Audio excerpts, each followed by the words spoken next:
हरे कृष्णा, राधे राधे। आप सभी भक्तों का आज की कथा में हार्दिक स्वागत है। भगवान श्री कृष्ण और श्रीमती राधा रानी की कृपा सदैव आप और आपके समस्त परिवार पर बनी रहे। पिछले अध्याय में आप सुन रहे थे राजा प्रभंजन की कथा, जो मृगी के श्राप की वजह से व्याघ्र बन जाते हैं। इसके बाद उन्हें वन में ही नंदा गाय मिलती है। उसे देखकर व्याघ्र बहुत प्रसन्न होता है कि आज तो भोजन चलकर ही उसके पास आ गया। लेकिन नंदा गाय उससे कहती है कि मैं थोड़ी देर के लिए अपने घर जाना चाहती हूँ। अपने बछड़े को दूध पिलाकर मैं फिर से वापस आ जाऊंगी और फिर तुम मुझे खा जाना। अब नंदा की ये बातें सुनकर व्याघ्र ने कहा, अरे अब तुझे पुत्र से क्या काम है। तब नंदा बोली कि हे मृगेंद्र, मैं पहले पहल बछड़ा ब्याई हूँ, अतः उसके प्रति मेरी बड़ी ममता है, मुझे जाने दो। सखियों को, नन्हे बच्चे को, रक्षा करने वाले ग्वालों को और गोपियों को तथा विशेषतः अपनी जन्मदायिनी माता को देखकर उन सब से विदा लेकर मैं आ जाऊंगी। मैं शपथ पूर्वक यह बात कहती हूँ। यदि तुम्हें विश्वास हो तो मुझे छोड़ दो। यदि मैं पुनः लौटकर ना आऊं तो मुझे वही पाप लगे जो ब्राह्मण तथा माता पिता का वध करने से होता है। व्याधों, म्लेच्छों और जहर देने वालों को जो पाप लगता है वही मुझे भी लगे। जो गौशाला में विघ्न डालते हैं, सोते हुए प्राणी को मारते हैं तथा जो एक बार अपनी कन्या का घर करके उसे फिर से दूसरे किसी को दे देना चाहते हैं, उन्हें जो पाप लगता है वही पाप मुझे भी लगे। जो अयोग्य बैलों से बोझ उठवाता है, उसको लगने वाला पाप मुझे भी लगे। जो कथा होते समय विघ्न डालता है, जिसके घर पर आया हुआ मित्र निराश लौट जाता है, उसको जो पाप लगता है वही मुझे भी लगे, यदि मैं पुनः लौटकर ना आऊं। इन भयंकर पातकों के भय से मैं अवश्य आऊंगी। नंदा की ये शपथें सुनकर व्याघ्र को उस पर विश्वास हो गया।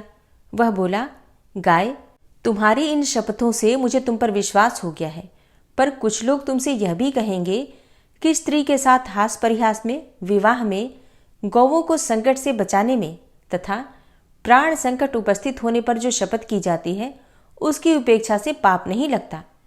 किंतु तुम इन बातों पर विश्वास न करना। इस संसार में कितने ही ऐसे नास्तिक हैं जो मूर्ख होते हुए भी अपने को पंडित ही समझते हैं। वे तुम्हारी बुद्धि को क्षण भर में भ्रम में डाल देंगे। जिनके चित्त पर अज्ञान का पर्दा पड़ा रहता है, वे क्षुद्र मनुष्य कुतर्कपूर्ण युक्तियों और दृष्टांतों से दूसरों को भी मोह में डाल देते हैं। इसलिए तुम्हारी बुद्धि में यह बात नहीं आनी चाहिए कि मैंने शपथ द्वारा व्याघ्र को ठग लिया। तुमने ही मुझे धर्म का सारा मार्ग दिखाया है, अतः इस समय तुम्हारी जैसी इच्छा हो वैसा करो। नंदा बोली, हे साधु, तुम्हारा कथन बिल्कुल ठीक है। तुम्हें कौन ठग सकता है? जो दूसरों को ठगना चाहता है वह तो अपने आप को ही ठगता है। व्याघ्र ने कहा, हे गाय, अब तुम जाओ।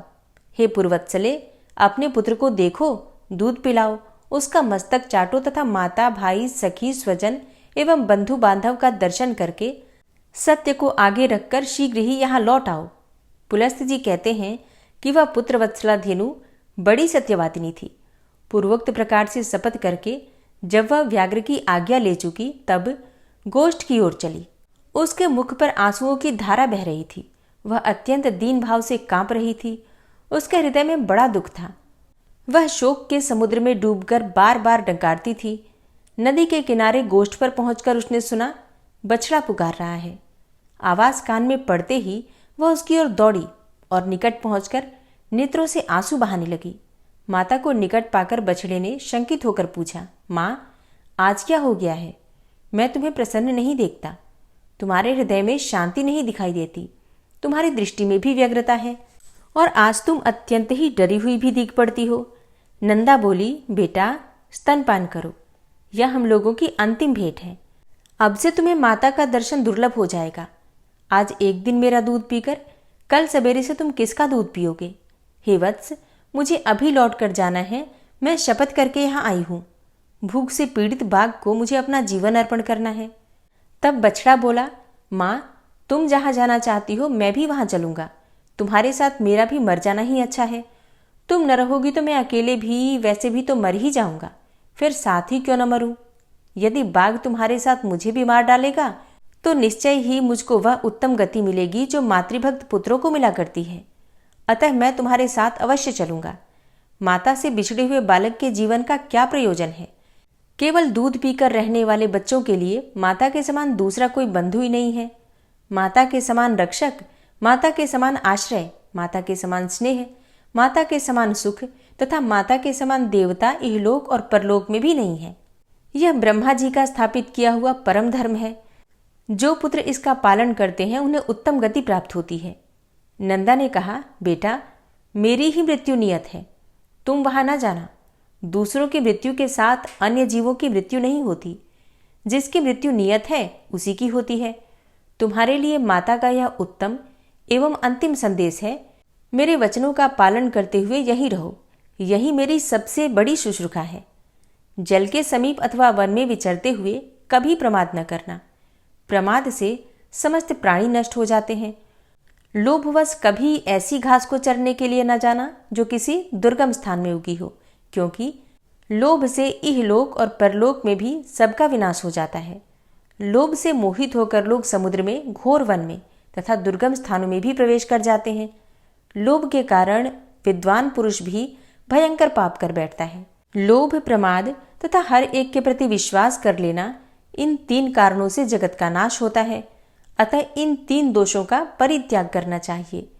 बेटा, संपूर्ण शिकारी जीवों से तथा म्लेच्छ और चोर आदि के द्वारा संकट प्राप्त होने पर सदा प्रयत्नपूर्वक अपने शरीर की रक्षा करनी चाहिए। पाप योनि वाले पशु पक्षी अपने साथ एक स्थान पर निवास करते हों तो भी उनके विपरीत चित्त का सहसा पता नहीं लगता। नख वाले जीवों का, नदियों का, सींग वाले पशुओं का, शस्त्र धारण करने वालों का, स्त्रियों का तथा दूतों का कभी विश्वास करना ही नहीं चाहिए। जिस पर पहले कभी विश्वास नहीं किया गया हो ऐसे पुरुष पर तो विश्वास करें ही नहीं, पर जिस पर विश्वास जम गया हो उस पर भी अत्यंत विश्वास न करें, क्योंकि अविश्वसनीय पर विश्वास करने से जो भय उत्पन्न होता है वह विश्वास करने वालों का समूल नाश कर डालता है। औरों की तो बात ही क्या, अपने शरीर का भी विश्वास नहीं करना चाहिए। भीरू स्वभाव वाले अर्थात डरपोक बालक का भी कभी विश्वास न करें, क्योंकि बालक डराने धमकाने पर प्रमादवश गुप्त बात भी दूसरों को बता सकते हैं। सर्वत्र और सर्वदा सूंघते हुए ही चलना चाहिए, क्योंकि गंध से ही गौवें भली बुरी वस्तु की परख कर पाती हैं। भयंकर वन में कभी अकेला न रहें, सदा धर्म का ही चिंतन करें। मेरी मृत्यु से तुम्हें घबराना नहीं चाहिए, क्योंकि एक न एक दिन सबकी मृत्यु निश्चित है। जैसे कोई पथिक छाया का आश्रय लेकर बैठ जाता है और विश्राम करके फिर वहां से चल देता है, उसी प्रकार प्राणियों का भी समागम होता है। बेटा, तुम शोक छोड़कर मेरे वचनों का पालन करो।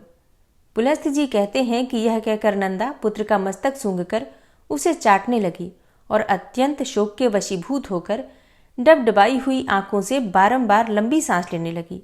तदनंतर बारंबार पुत्र को निहार कर वह अपनी माता, सखियों तथा गोपियों के पास जाकर बोली, माताजी, मैं अपने झुंड के आगे चढ़ती हुई चली जा रही थी। इतने में ही मेरे पास एक व्याघ्र आ पहुंचा। मैंने अनेकों सौगंधे खाकर उसे लौट आने का विश्वास दिलाया है, तब उसने मुझे छोड़ा है। मैं अपने बेटे को देखने तथा आप लोगों से मिलने के लिए चली आई थी, अब फिर वहीं जा रही हूँ। माँ, मैंने अपने दुष्ट स्वभाव के कारण तुम्हारा जो जो अपराध किया हो वह सब क्षमा करना और अब अपने इस नाती को ही अपना लड़का करके मानना। सखियों की ओर मुड़कर बोली, प्यारी सखियों, मैंने जानकर या फिर अनजाने में यदि तुमसे कोई अप्रिय बात कह दी हो अथवा और कोई अपराध किया हो तो उसके लिए तुम सब मुझे क्षमा करना। तुम सब संपूर्ण सद्गुणों से युक्त हो, तुम्हें सब कुछ देने की शक्ति है। मेरे बालक पर सदा क्षमा भाव रखना। मेरा बच्चा दीन, अनाथ और व्याकुल है, इसकी रक्षा करना।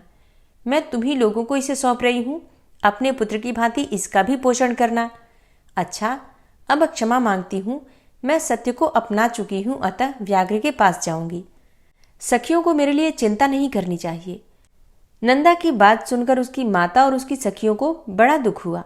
वे अत्यंत आश्चर्य और विषाद में पड़कर बोली, अहो, यह बड़े आश्चर्य की बात है कि व्याघ्र के कहने से सत्यवादिनी नंदा पुनः उस भयंकर स्थान में प्रवेश करना चाहती है। शपथ और सत्य के आश्रय से शत्रु को धोखा देकर अपने ऊपर आए हुए महान भय का यत्नपूर्वक नाश करना चाहिए। जिस उपाय से आत्मरक्षा हो सके वही कर्तव्य है। हे नंदे, तुम्हें वहां नहीं जाना चाहिए। अपने नन्हे से शिशु को त्याग कर सत्य के लोभ से जो तू वहां जा रही है, यह तुम्हारे द्वारा अधर्म हो रहा है। इस विषय में धर्मवादी ऋषियों ने पहले एक वचन कहा था, वह इस प्रकार है, प्राण संकट उपस्थित होने पर शपथों के द्वारा आत्मरक्षा करने में पाप नहीं लगता। जहां असत्य बोलने से प्राणियों की प्राण रक्षा होती हो, वहां वह असत्य भी सत्य है और सत्य भी असत्य है। नंदा बोली, हे बहनों, दूसरों के प्राण बचाने के लिए मैं भी असत्य कह सकती हूँ, किंतु अपने लिए, अपने जीवन की रक्षा के लिए मैं किसी तरह झूठ नहीं बोल सकती। जीव अकेले ही गर्भ में आता है, अकेले ही मरता है और अकेले ही उसका पालन पोषण होता है तथा अकेले ही वह दुख सुख भोगता है। अतः मैं सदा सत्य ही बोलूंगी। सत्य पर ही संसार टिका हुआ है, धर्म की स्थिति भी सत्य में ही है। सत्य के कारण ही समुद्र अपनी मर्यादा का उल्लंघन नहीं करता। राजा बलि भगवान विष्णु को पृथ्वी देकर स्वयं पाताल में चले गए और छल से बांधे जाने पर भी सत्य पर ही डटे रहे। गिरिराज विंध्य अपने 100 शिखरों के साथ बढ़ते बढ़ते बहुत ऊंचे हो गए थे, यहां तक कि उन्होंने सूर्य का मार्ग भी रोक लिया था, किंतु सत्य में बंध जाने के कारण ही वे महर्षि अगस्त्य के साथ किए गए अपने नियम को नहीं तोड़ते। स्वर्ग, मोक्ष तथा धर्म सब सत्य में ही प्रतिष्ठित है। जो अपने वचन का लोप करता है, उसने मानो सबका लोप कर दिया। सत्य अगाध जल से भरा हुआ तीर्थ है। जो उस शुद्ध सत्यमय तीर्थ में स्नान करता है, वह सब पापों से मुक्त होकर परम गति को प्राप्त करता है। 1000 अश्वमेघ यज्ञ और सत्य भाषण, ये दोनों अगर तराजू पर रखे जाएं, तो 1000 अश्वमेघ यज्ञों से सत्य का ही पलड़ा भारी रहेगा। सत्य ही उत्तम तप है, सत्य ही उत्कृष्ट शास्त्र ज्ञान है। सत्य भाषण में किसी प्रकार का क्लेश नहीं है। सत्य ही साधु पुरुषों की परख के लिए कसौटी है। वही सत्पुरुष की वंश परंपरागत संपत्ति है। संपूर्ण आश्रयों में सत्य का ही आश्रय श्रेष्ठ माना गया है। वह अत्यंत कठिन होने पर भी उसका पालन करना अपने हाथ में है। सत्य संपूर्ण जगत के लिए आभूषण रूप है। जिस सत्य का उच्चारण करके म्लेच्छ भी स्वर्ग में पहुंच जाता है, उसका परित्याग कैसे किया जा सकता है। सखियां बोली, हे नंदे, तुम संपूर्ण देवताओं और दैत्यों के द्वारा नमस्कार करने योग्य हो, क्योंकि तुम परम सत्य का आश्रय लेकर अपने प्राणों का भी त्याग कर रही हो, जिसका त्याग बड़ा ही कठिन है। हे कल्याणी, इस विषय में हम लोग क्या कह सकती हैं। तुम तो धर्म का बीड़ा उठा रही हो। इस सत्य के प्रभाव से त्रिभुवन में कोई भी वस्तु दुर्लभ नहीं है। इस महान त्याग से हम लोग यही समझती हैं कि तुम्हारा अपने पुत्र के साथ वियोग नहीं होगा। जिस नारी का चित्त कल्याण मार्ग में लगा हुआ हो, उस पर कभी आपत्तियां नहीं आती। पुलस्त्य जी कहते हैं कि तदनंतर गोपियों से मिलकर तथा समस्त गौ समुदाय की परिक्रमा करके वहां के देवताओं और वृक्षों से विदा लेकर नंदा वहां से चल पड़ी। उसने पृथ्वी, वरुण, अग्नि, वायु, चंद्रमा, 10 दिक्पाल, वन के वृक्ष, आकाश के नक्षत्र तथा ग्रह, इन सबको बारंबार प्रणाम करके कहा, इस वन में जो सिद्ध और वन देवता निवास करते हैं, वे वन में चरते हुए मेरे पुत्र की रक्षा करें। इस प्रकार पुत्र के स्नेहवश बहुत सी बातें कहकर नंदा वहां से प्रस्थित हुई और उस स्थान पर पहुंची जहां वह तीखी दाढ़ों और भयंकर आकृति वाला मांसभक्षी बाघ मुंह बाए बैठा था। उसके पहुंचने के साथ ही उसका बछड़ा भी अपनी पूंछ ऊपर को उठाए अत्यंत वेग से दौड़ता हुआ वहां आ गया और अपनी माता और व्याघ्र दोनों के आगे खड़ा हो गया। पुत्र को आया देखकर तथा सामने खड़े हुए मृत्यु रूप बाघ पर दृष्टि डालकर उस गौ ने कहा, हे मृगराज, मैं सत्य धर्म का पालन करती हुई तुम्हारे पास आ गई हूं। अब मेरे मांस से तुम इच्छा अनुसार अपनी तृप्ति करो। व्याघ्र बोला, गाय, तुम बड़ी सत्यवादिनी निकली। कल्याणी, तुम्हारा स्वागत है। सत्य का आश्रय लेने वाले प्राणियों का कभी कोई अमंगल नहीं होता। तुमने लौटने के लिए जो पहले सत्यपूर्वक शपथ की थी, उसे सुनकर मुझे बड़ा कौतूहल हुआ था कि यह जाकर फिर कैसे लौटेगी।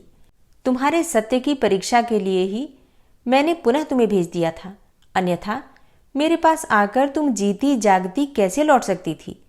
मेरा वह कौतूहल पूरा हुआ और मैं तुम्हारे भीतर सत्य खोज रहा था, वह मुझे मिल गया। इस सत्य के प्रभाव से मैंने तुम्हें छोड़ दिया। आज से तुम मेरी बहन हुई और यह तुम्हारा पुत्र मेरा भांजा हो गया। हे शुभे, तुमने अपने आचरण से मुझ महान पापी को यह उपदेश दिया है कि सत्य पर ही संपूर्ण लोक प्रतिष्ठित है, सत्य के ही आधार पर धर्म टिका हुआ है। हे कल्याणी, तृण और लताओं सहित भूमि के वे प्रदेश धन्य हैं जहां तुम निवास करती हो। जो तुम्हारा दूध पीते हैं वे धन्य हैं, कृतार्थ हैं। उन्होंने ही पुण्य किया है और उन्होंने ही जन्म का फल पाया है। देवताओं ने मेरे सामने यह आदर्श रखा है। गौओं में ऐसा सत्य है, यह देखकर मुझे अब अपने जीवन से भी अरुचि हो गई है। अब मैं वह कर्म करूंगा जिसके द्वारा पाप से छुटकारा पा जाऊं। अब तक मैंने हजारों जीवों को मारा और खाया है। मैं महान पापी, दुराचारी, निर्दयी और हत्यारा हूं। पता नहीं ऐसा दारुण कर्म करके मुझे किन लोकों में जाना पड़ेगा। हे बहिन, इस समय मुझे अपने पापों से शुद्ध होने के लिए जैसी तपस्या करनी चाहिए उसे संक्षेप में बताओ, क्योंकि अब विस्तार पूर्वक सुनने का समय नहीं है।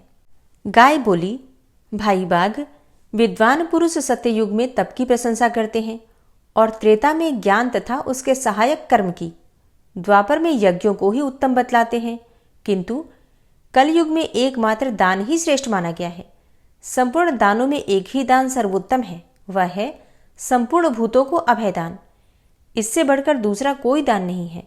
जो समस्त चराचर प्राणियों को अभय दान देता है वह सब प्रकार के भय से मुक्त होकर परब्रह्म को प्राप्त होता है।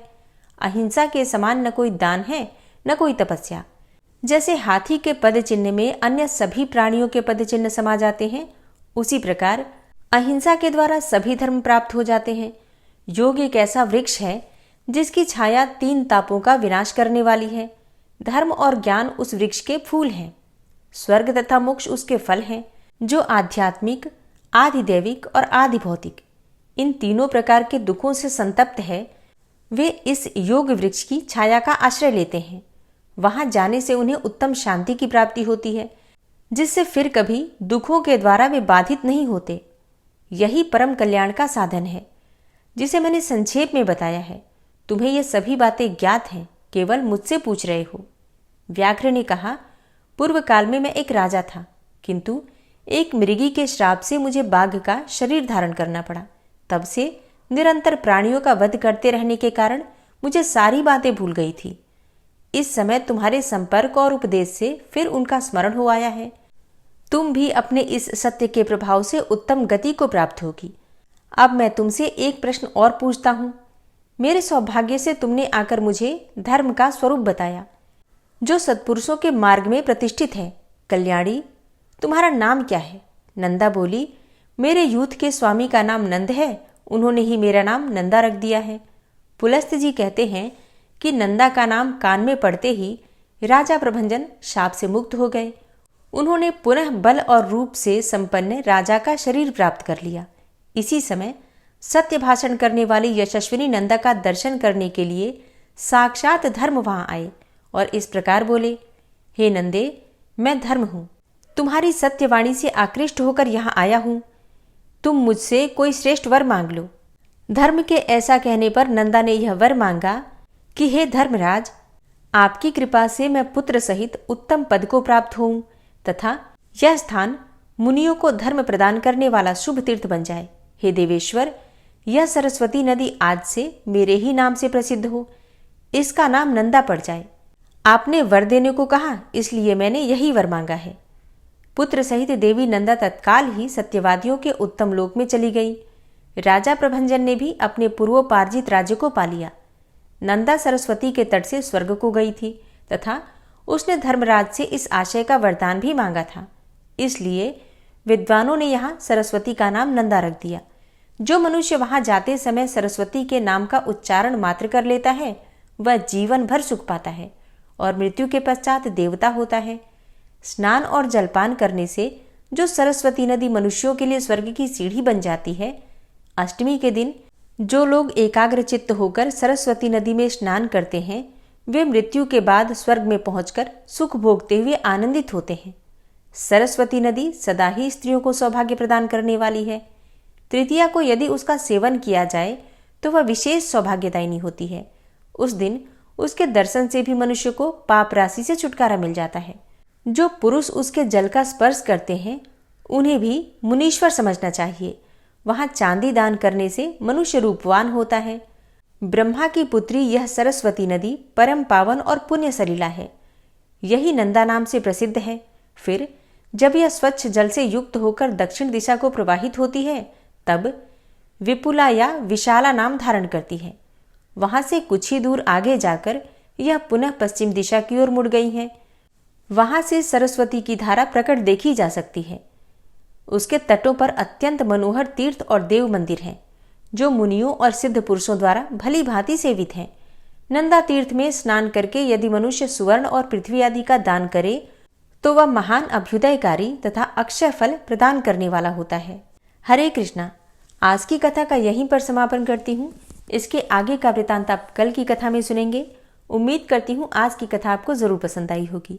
ओम विश्वं विष्णुर्वषट्कारो भूतभव्य भवत्प्रभु भूतकृत भूतभृत भावो भूतात्मा भूतवाहन भूतात्मा परमात्मा च मुक्तानां परमागति अव्ययः पुरुषः साक्षी क्षेत्रज्ञो अक्षर एव च योगो योगविदां नेता प्रधान पुरुषेश्वरः नारसिंहवपुः श्रीमान् केशवः पुरुषोत्तमः सर्वः शर्वः शिवस्थाणुर्भूतादिर्निधिर्व्ययः संभवो भावनो भर्ता प्रभवः प्रभुरीश्वरः स्वयंभू शंभुरादित्यः पुष्कराक्षो महास्वनः अनादिनिधनो धाता विधाता धातुरुत्तमः अप्रमेयो ऋषिकेश पद्मनाभो अमरप्रभु विश्वकर्मा मनुस्त्वष्टा स्थविष्ठः स्थविरो ध्रुवः अग्राह्यः शाश्वतः कृष्णो लोहिताक्षः प्रतर्दनः प्रभूतस्त्रिककुब्धाम पवित्रं मङ्गलं परम् ईशानः प्राणदः प्राणो ज्येष्ठः श्रेष्ठः प्रजापति हिरण्यगर्भो भूगर्भो माधवो मधुसूदनः ईश्वरो विक्रमी धन्वी मेधावी विक्रमः क्रमः अनुत्तमो दुराधर्षः कृतज्ञः कृतिरात्मवान् सुरेशः शरणं शर्म विश्वरेताः प्रजाभवः अह संवत्सरो व्याल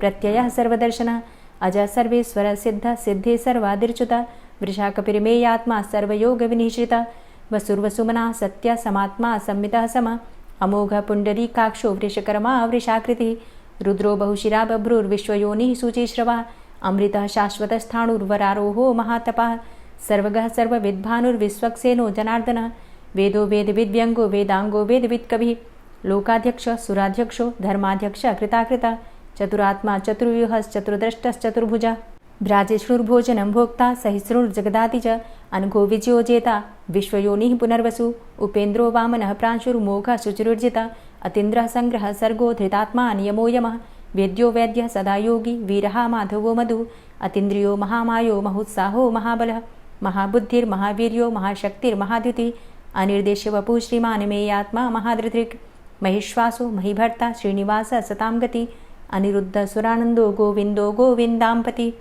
मरीचिर्दमनो हंस सुपर्णो भुजगोत्तम हिरण्यनाभ सुतपा पद्मनाभ प्रजापति अमृत्यु सर्वदिक्सिंह संधाता सन्धिमानस्थिर अजो दूर्मर्षणः शास्ता विश्रुतात्मा सुरारिः गुरुर्गुरुतमो धाम सत्य सत्यपराक्रम निमिषो अनिमिषो श्रग्वी वाचस्पतिरुदारधि अग्रणिर्ग्रामणी श्रीमान् न्यायो नेता समीरण सहस्रमूर्धा विश्वात्मा सहस्राक्ष सहस्रपात आवर्तनो निवृत्तात्मा संवृतः संप्रमर्दन अह संवर्तको वहनिर्निलोधरणीधरः सुप्रसादः प्रसन्नात्मा विश्वदृग् विशुभुग् विभु सत्कर्ता सत्कृतः साधु जहर्नुर्नारायणो नरः असंख्येयो अप्रमेयात्मा विशिष्टशिष्टकृच्छुवि सिद्धार्थ सिद्धसंकल्प सिद्धिदः सिद्धिसाधनः वृषाहि वृषभो विष्णुर्विष्पर्वा वृषोदरः वर्धनो वर्धमानश्च विविक्तः श्रुतिसागरः सुभुजो दूर्धरो वाग्मी महेन्द्रो वसुदो वसु नैकरूपो बृहद्रूप शिपिविष्टः प्रकाशनः ओजस्तेजो द्युतिधर प्रकाशात्मा प्रतापनः रिद्धस्पष्टाक्षरो मन्त्रश्चन्द्रांशुर्भास्करदुतिः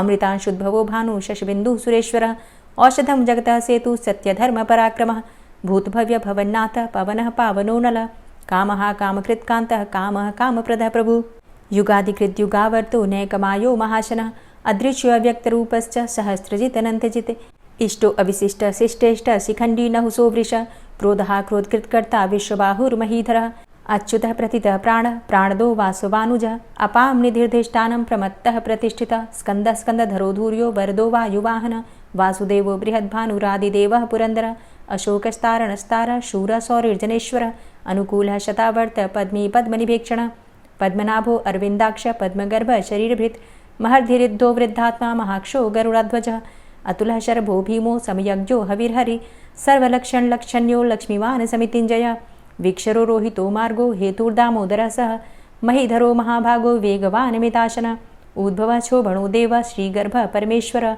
करणं कारणं कर्ता विकर्ता गहनो गुहः व्यवसायो व्यवस्थान संस्थान स्थानदो ध्रुवः परर्थी परमस्पस्तुष्टः पुष्टः सुभेक्षणः रामो विरामो विरजो मार्गो नेयो नयोनयः वीरः शक्तिमतां श्रेष्ठो धर्मो धर्मविदुत्तमः वैकुण्ठः पुरुषः प्राणः प्राणदः प्रणवः पृथु हिरण्यगर्भः शत्रुघ्नो व्याप्तो वायुरुधोक्षजः ऋतुः सुदर्शनः कालः परमेष्ठी परिग्रहः उग्रः संवत्सरो दक्षो विश्रामो विश्वदक्षिणः विस्तारस्थावरस्थाणु प्रमाणं बीजमव्ययम् अर्थो अनर्थो महाकोशो महाभोगो महाधनः अनिर्विण्णः स्थविष्टोऽभूत् धर्मयुपो महामख नक्षत्रनेमिर्नक्षत्री क्षमा क्षामः समीहनः यज्ञ इज्यो महेज्यश्च क्रतुः सत्रं सतां गतिः सर्वदर्शी विमुक्तात्मा सर्वज्ञो ज्ञानमुत्तमं सुव्रतः सुमुखः सुष्मा सुघोषः सुखदः सुहृतः मनोहरो जित्क्रोधो वीरबाहुर्विदारणः स्वापनः स्ववसो व्यापी नैकात्मा नैककर्मकृत् वत्सरो वत्सलो वत्सी रत्नगर्भो धनेश्वरः धर्मगुप्त धर्मकृद्धर्मी सदसक्षरमक्षरम् अविज्ञाता सहस्रांसुर्विधाता कृतलक्षणः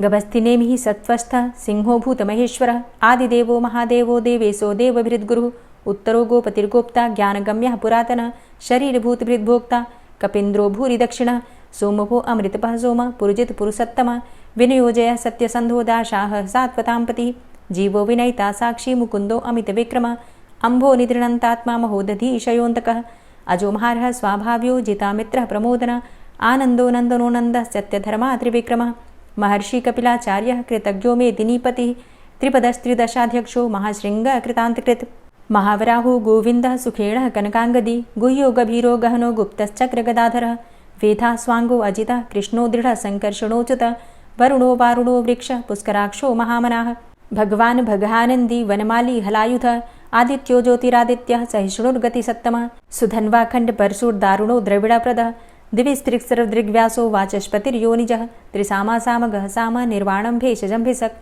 सन्न्यासकृच्छमः शान्तो निष्ठा शान्तिः परायणं शुभाङ्गः शान्तिदस्रष्टा कुमुदः कुवलेशय गोहितो गोपतिर्गोप्ता वृषभाक्षो वृषाप्रियः अनिवर्ति निवृतात्मा संक्षेप्ता चेमकृच्छिवः श्रीवत्सवक्षा श्रीवास श्रीपति श्रीमताम्बरः श्रीधर श्रीश श्रीनिवास श्रीनिधि श्रीविभावन श्रीधर श्रीकर श्रेय श्रीमान् लोकत्रयाश्रय स्वक्ष स्वंग शतानंदो नंदिर्ज्योतिर्गणेश्वर विजितात्मा विधेयात्मा सत्कीर्तिश्छिन्न संशय उदीर्ण सर्वतक्षुर्निश शाश्वत स्थिर भूषयो भूषणो भूतिर्विशोकः शोकनाशन अर्चिष्मानर्चित कुंभो विशुद्धात्मा विशोधन अनिरुद्धो अप्रतिरथ प्रद्युम्नो अमित विक्रमः कालिनेमि निहावीर शौरी सूर्जनेश्वर त्रिलोकात्मा त्रिलोकेशः केशवः केशिहारी कामदेवः कामपालः कामीकान्तः कृतागमः अनिर्देशवपुर्विष्णोर्वीरो अनन्तो धनञ्जयः ब्रह्मण्यो ब्रह्मकृद्ब्रह्मा ब्रह्म ब्रह्म विवर्धन ब्रह्मविद् ब्राह्मणे ब्रह्मी ब्रह्मज्ञो ब्राह्मणप्रियः महाक्रमो महाकर्मा महातेजा महोरगः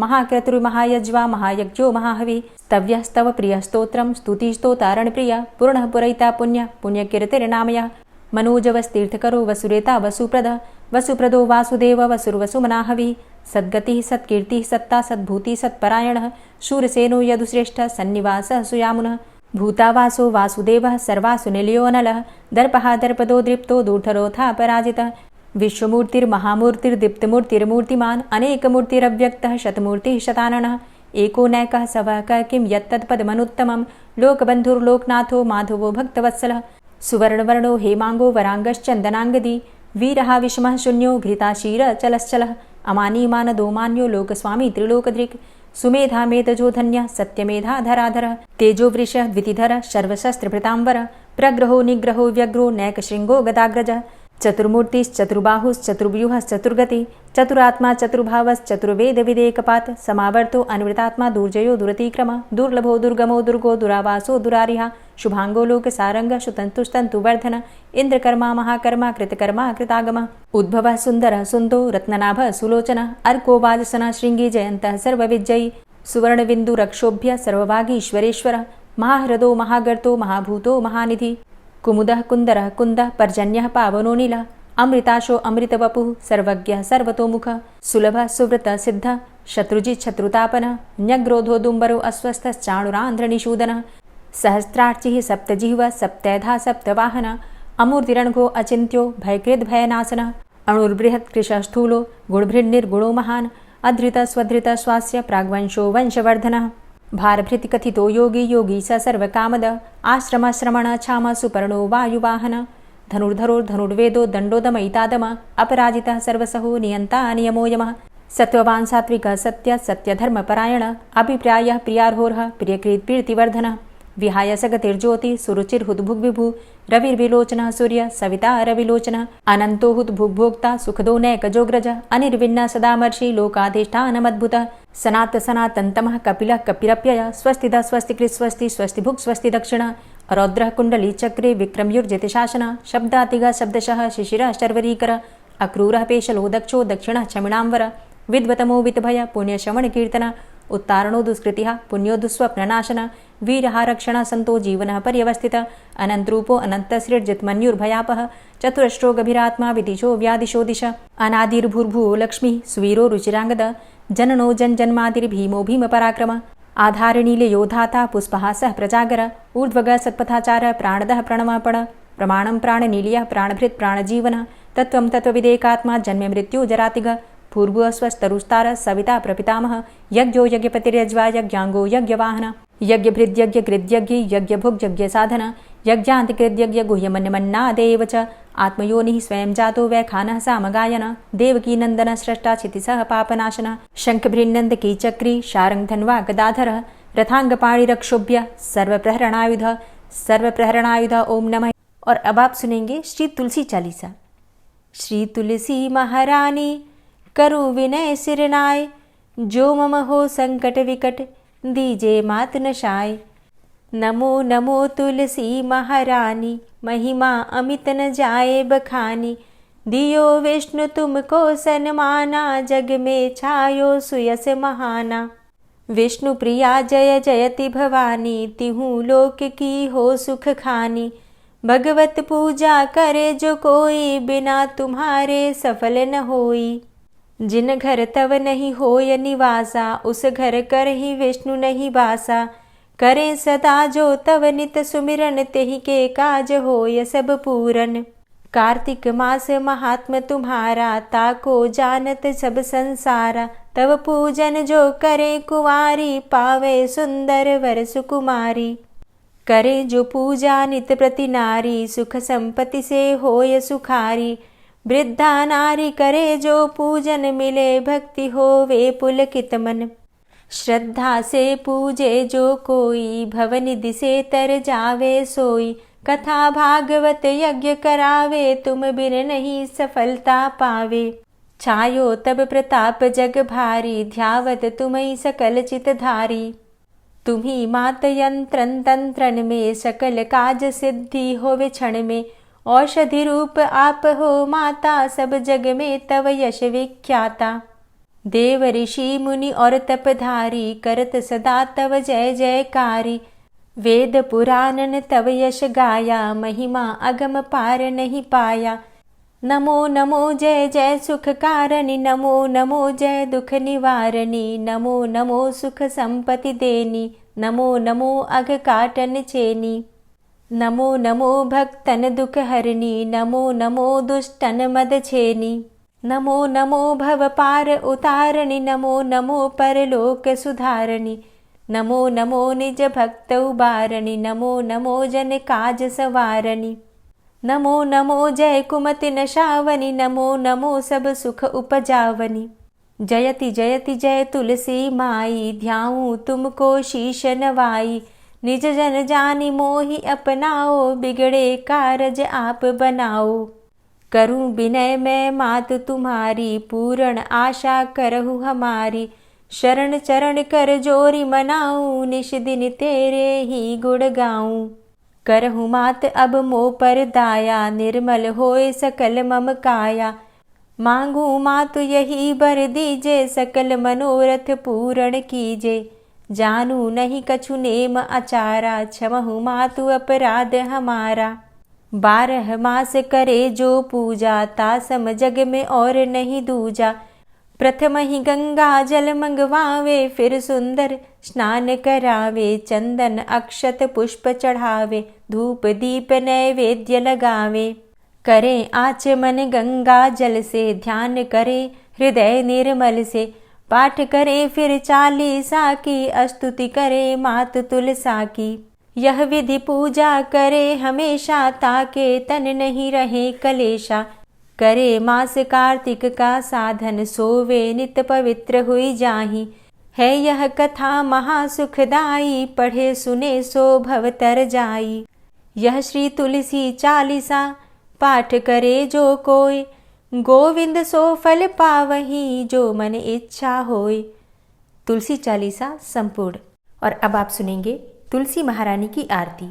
तुलसी महारानी नमो नमो, हरि की पटरानी नमो नमो। तुलसी महारानी नमो नमो, हरि की पटरानी नमो नमो।